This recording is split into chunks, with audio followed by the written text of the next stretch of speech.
ఈరోజు ఈ కార్యక్రమం దిగ్విజయంగా శ్రీరామచంద్రుడి పేరు మీద దేశానికే తలమానికమైనటువంటి doctor Manmohan Singh earth sciences university దేశానికే తలమానికం.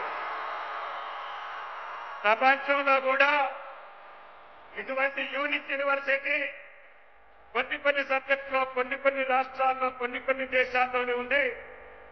కానీ గౌరవ ముఖ్యమంత్రి గారు ఈ జిల్లా ప్రజాప్రతినిధుల యొక్క అభ్యర్థనని, ఈ జిల్లా ప్రజల యొక్క ఆకాంక్ష మా ఉమ్మడి జిల్లాకి విశ్వవిద్యాలయం లేదు అని భావించి ఈనాడు మనందరి యొక్క అభ్యర్థన మేరకి ప్రపంచంలోనే ధీటుగా ఉండేటటువంటి ఈ భారతదేశ యువతకి మార్గదర్శకంగా ఇదొక ప్రపంచవ్యాప్తంగా వర్తిల్లేటటువంటి ఒక విశ్వవిద్యాలయాన్ని ప్రసాదించినందుకు భారత యువత తరఫున, తెలంగాణ ప్రజల తరఫున రాష్ట్ర ముఖ్యమంత్రి గారికి ప్రత్యేకంగా ధన్యవాదాలు తెలియజేస్తున్నా.